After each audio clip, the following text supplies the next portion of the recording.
Thanks for joining me again. So we're going to finish our discussion on types of sampling. So we're moving on from probability sampling, where people have a known chance of ending up in our sample from our larger population. And now we're going to talk about non-probability sampling, which is just like it sounds. There is no equal or known chance for people ending up in our study.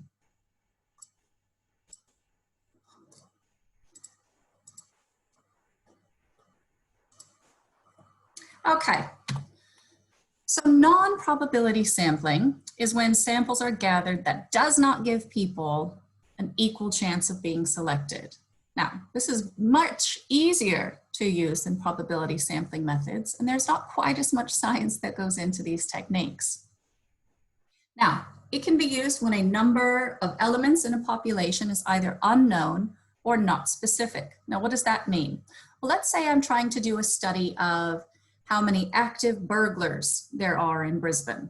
Okay, well, I don't know the number of active burglars, and the only way for me to find out is to interview people who are burglars. All right, so I have no clue what the actual population of active burglars might be, but I'm going to try and get some information anyway.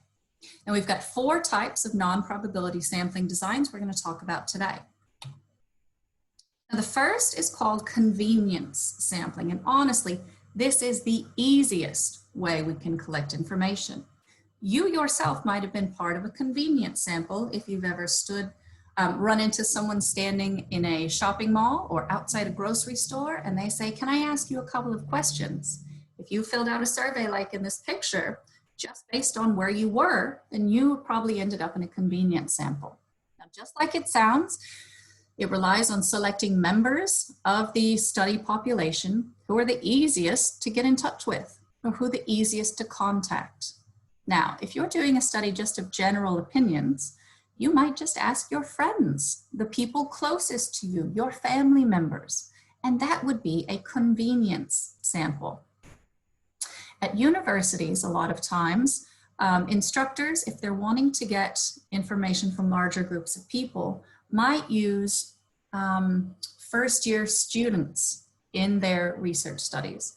I myself was a participant in several studies when I was at university because they need people to participate in experiments and college students are readily available. So it's easy to get people to participate. However, it's also the most risky. Now, where probability samples, we can get a pretty good representation of our larger population. Using convenient samples, it's pretty risky.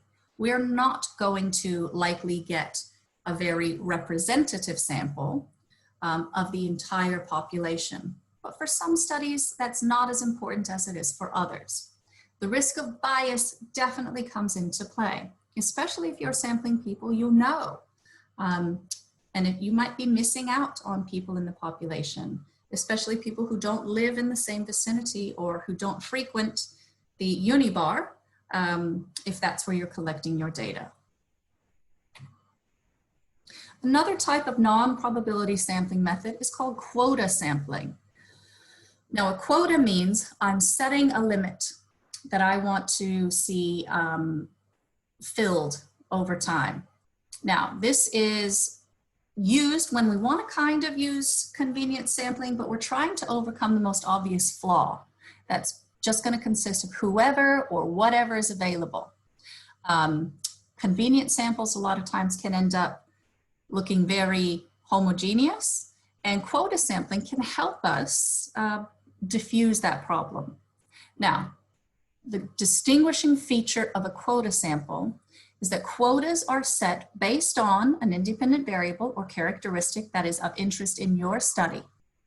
And we want to set them upon their prevalence in the population.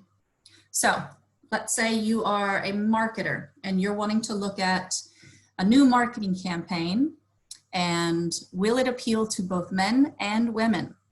And you know from the population that about 40% of people that buy your chocolate are men and about 60% are women. So in your survey, you might want it to reflect this. So you might set a quota of your sample to be 40% men and 60% women. Therefore, if you have a sample target of 200 people, 80 of these should be men and the rest should be women. This could be true for gender, it could be true for year in university, it could be true for SES. So really what you think needs to be represented in your sample that you couldn't ensure by using a convenient sample, you might want to consider quota sampling. Now, giant snowball here. What does this have to do with sampling? Well, there's a technique that we can use called snowball sampling. You might see it referred to in the literature as network or chain referral sampling. And what does that mean? It basically means you gotta find a guy. You have to know a member of the population that you're wanting to sample from, and then ask them who their associates or friends are. So you need to have entry into this underground or subculture or whoever it is you're hoping to get data from. This could be drug dealers. This could be people who are actively involved in a human trafficking ring. This could be people in the ivory trade. So maybe they don't want their names out in public, or their names are definitely not on a list in a phone book, okay? So therefore gaining entry by finding one person to let you in, and then they can refer you from there. We call this a snowball sampling. Now, it's been used to examine burglars' decision-making, used to speak to drug dealers. A colleague I work with in California, we went to graduate school together, did his entire master's and PhD theses on looking at upper middle class white suburban drug dealers in San Diego County. Okay, that sounds pretty specific, but what he did was he knew a guy who met those criteria, and he wanted to study, well, how do these guys get away with it? How do these drug dealers go on campuses, and who are their customers, and what are their decision making, and what are their opinions about the police and other law enforcement agencies. So with his one contact, he was able to gain entry and talk to dozens of participants. Okay, of course, keeping their identities confidential. So when we think snowball, we think we know one person, and as a snowball goes down a hill, it gets larger and larger. Now this is what it might look like graphically. Let's say the one person you know is Judy. She might have two friends who are in that same subculture, Jane and Jim. Jane might have a couple of friends, and so might Jim. So from your one contact, you can get 6 other potential participants to be in your subject pool. Now here's a more complex chart about chain referral or snowball referral, looking at recruitment of ex-burglars. All right, so you can see at the very top here, we've got one ex-offender whom the people in this study knew. We recruited, or the researchers recruited one offender, and then that guy was asked to recommend other participants.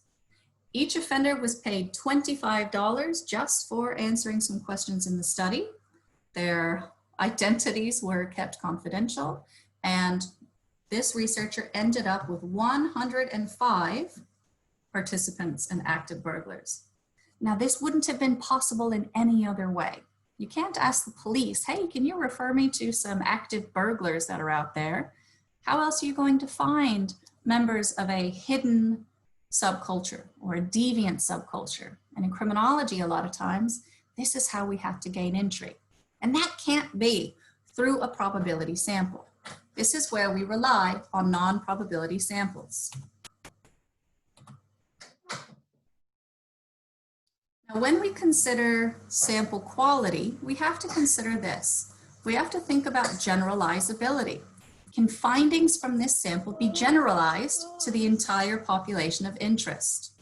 So, does my sample really reflect the larger population I'm trying to make conclusions about? Well, it depends on the sampling error. Now, what is the sampling error? Well, that means this. the difference between the characteristics of my sample and the characteristics of my population. So let's say in a probability sample, a stratified random sample of a large population, I might hit pretty on the nose. And that might be a very good representation of the different classes, different economic classes I'm trying to make conclusions about. But if I'm just relying on a convenient sample, I'm going to be very far between what the actual characteristics of the sample look like and what my sample ended up looking like.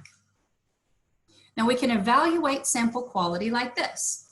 If we've got a large sampling error, that means our representativeness of our sample is smaller, and that means the generalizability of our findings is not very good.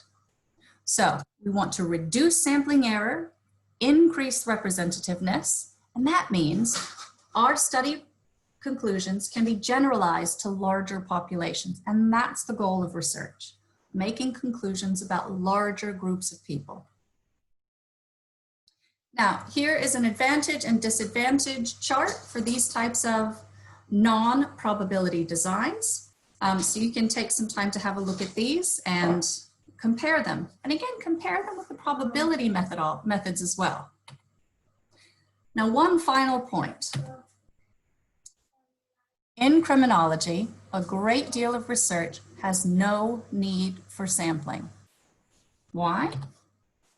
Because sometimes we can study every member of the population that we're going for. If we're looking at every offender who was sentenced to state prison in the year 2019, it might be possible for us to study or to include all of those subjects. If we're looking at the entire population of Australia, that's not so likely. One example might be incarcerated adult sex offenders in Queensland. There might be only a few hundred or a few thousand of these offenders. Can I mail a survey to every single one? Yeah, I can reach every single one. Also, if I'm wanting to evaluate something like sentencing outcomes for convicted offenders in the lower courts, I can definitely look at every case that happened within a specific time period. So even though we might not have use of all of these fancy sampling methodologies, I want you to know about them because the research that we read has them included.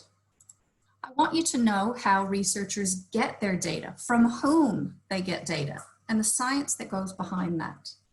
All right, hope you'll join me again next time.